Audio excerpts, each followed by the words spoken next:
to represent them. But when I was asked to give a speech over here, I just couldn't stop thinking about children like them. Being a human and then being a Pakistani, this issue has filled me with immense pain.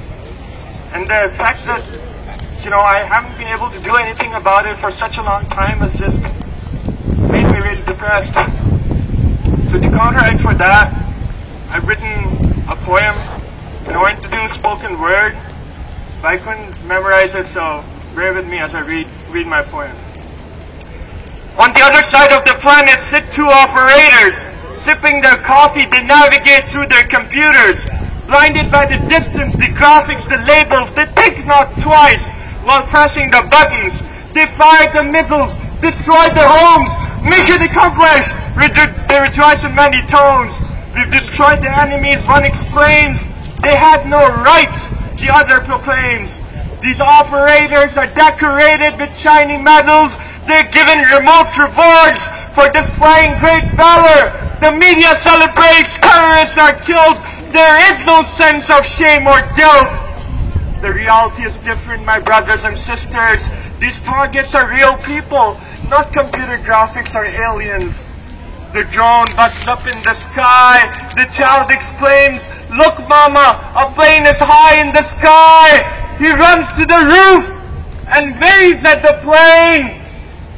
The response is swift, but the child is in pain. Blinded by the flash, deafened by the thunder, confused, lost, and hurt, the child calls out for his mother. "Mama, Papa," no one replies. They're just screams and agonizing cries. The medics, the neighbors, the kind people arrive. They shift the rubble, search for those who are still alive. But then, all of a sudden, the buzz returns. With innocence lost, the child discerns. He closes his eyes and clasps his heart. Bye-bye, cruel world, cruel world. Bye-bye, cruel world. Bye-bye, cruel world. It's time to depart.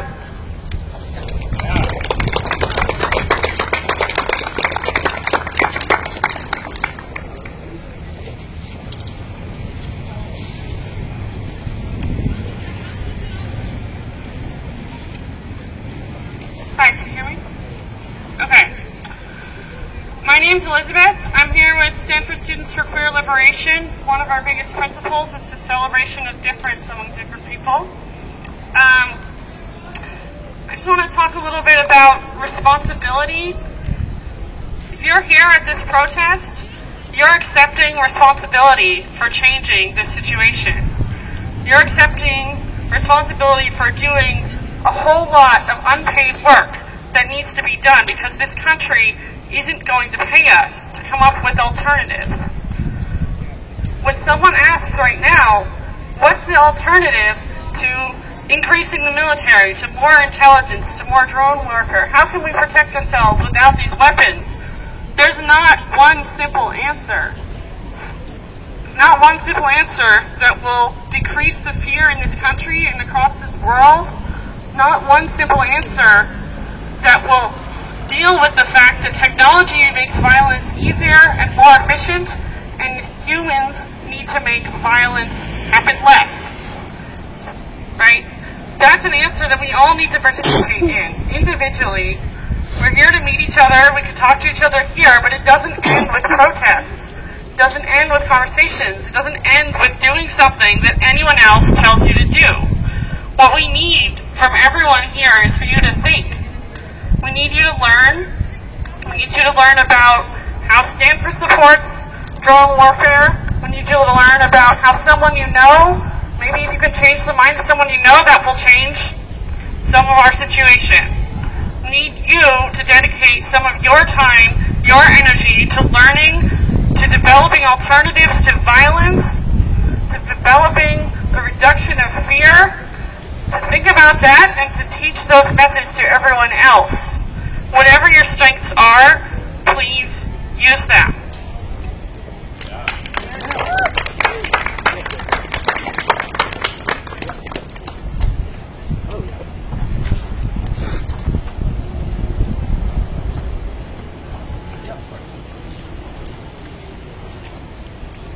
Hi there, can everyone hear me?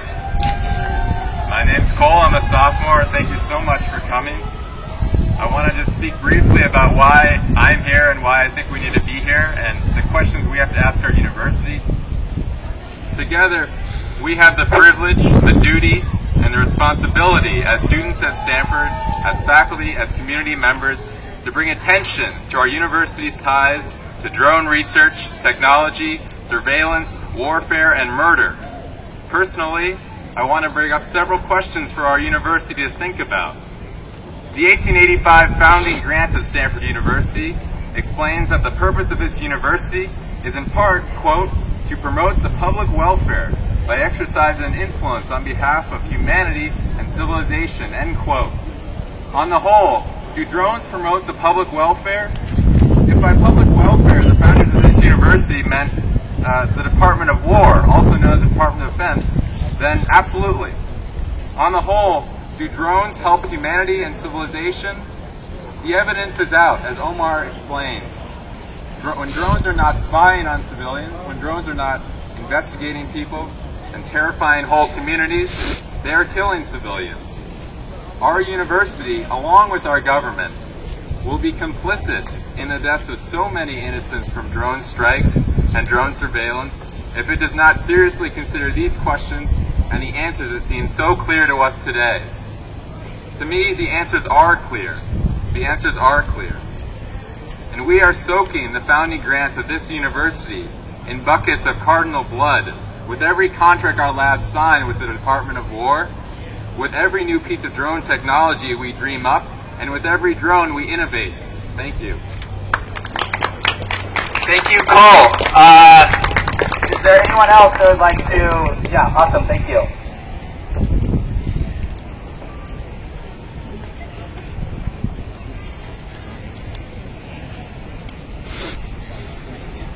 Hi, my name is Alice Smith, and I want to make sure if you're a California voter that you find out about the legislation both at the State Senate and the Assembly, which is to authorize zone use by sheriffs, by police force, by civil authority. So you need to go up on the web and put in drone California State Assembly. I'm sorry, I don't know the bill numbers, but they're being carried by mostly Republicans, and they're supposed to be in the name of good government. It's bad government, privacy, it's just one of the issues. Thank you.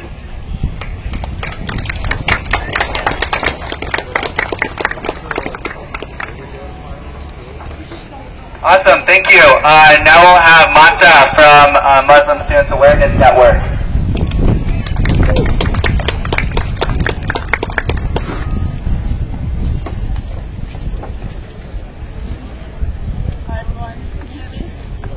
Can you hear me now? There we go. So my name is Mata. I'm the president of the Muslim Student Awareness Network. We're one of the co-sponsoring organizations for today's protest.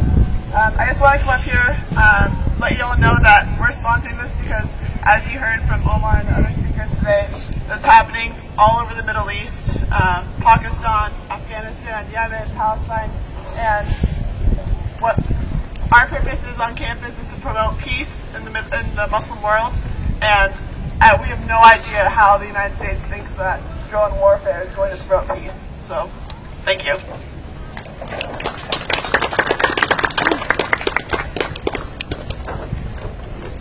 Thank you, Mata. Are there any other volunteers for open mic? Awesome. I guess we'll have Geoff Browning from United Campus Ministries.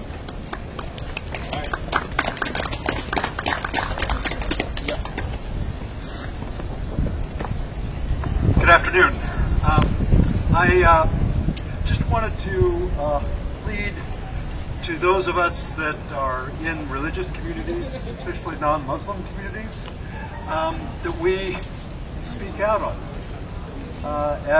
As a member of the faith community, I think it's critical that we raise this issue with our religious leaders.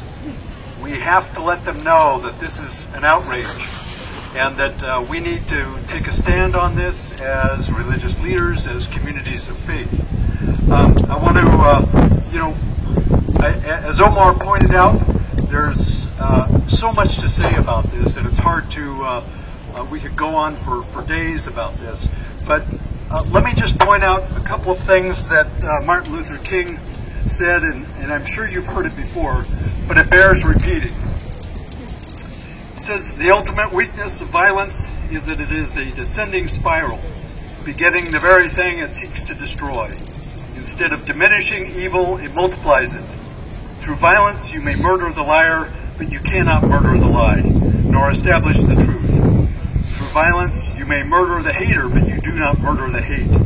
In fact, violence merely increases hate. So it goes, returning violence for violence multiplies violence, adding deeper darkness to a night already devoid of stars. Darkness cannot drive out darkness. Only light can do that. Hate cannot drive out hate. Only love can do that.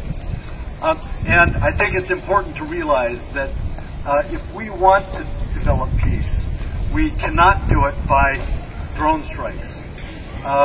And if we want to create a more peaceful world where people are not avenging themselves, we have to stop these drones. And finally, Martin Luther King also said, in I think rather prescient way, 45 years ago, when he wrote, Where Do We Go From Here, Chaos or Community? He says, when scientific power outruns moral power, we end up with guided missiles and misguided men. And I think that is precisely where we are today. Our technology is outrunning our capacity to really understand what we're doing. And I think we need to have a conversation, a discussion about the moral implications of all of this, as well as the legal implications. So thank you for coming.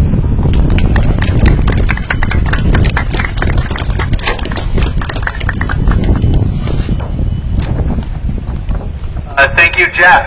Is there anyone else that would like to speak a couple of minutes on this issue? Yeah, Toby, you can come up here. Anybody else want to speak first?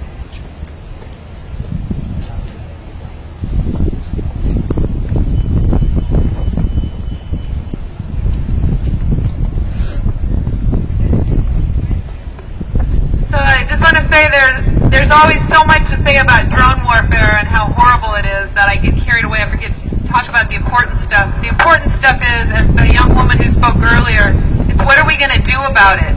How are we going to stop it? I don't think we're going to stop it in the ballot box, because there's too many Americans right now that think that Obama's doing sort of an okay job. But what we can do is go to the war machine, the military bases, and we can bring the messages like these banners. We go up to Beale Air Force Base. It's 45 minutes north of Sacramento every month, and we do an encampment. We're there for an afternoon vigil when they're leaving the base. We spend the night in front of the base, and we're there in the morning. And we've been doing this for 2.5 years. We go down to Creech Air Force Base where they fly, they have the pilots that control the Reapers and the Predators that have the Hellfire missiles. And we do that periodically, but it's a lot farther than going up to north of Sacramento. But, I know you guys are all students here, the ones that are here on campus, and it's hard to get away and do this kind of thing when you're, busy with studying. But we have the summer coming up, and that's a chance for you to come. And what we're doing at these military bases is we're doing what the speaker just spoke about a moment ago. We're modeling the community, the world of peace that we want to be. We don't go up there with hateful words. We go up there demonstrating that all human life is valuable, and that we do not have the right to assassinate people, that we do not have the right to do surveillance on people around the world. And we show them in a loving way those messages, and we hand out flyers. And two months now we've had civil disobedience outside the base where we've actually blocked the roadway. We just did that in April. There were 5 of us arrested. We'll have a trial coming up. We're willing to go to jail to stop the craziness of drone warfare, and we're hoping that some of you, if you can't risk arrest, you'll come out when we have a civil disobedience the next time and be there to witness and support us who can risk arrest. And thanks again, Joshua.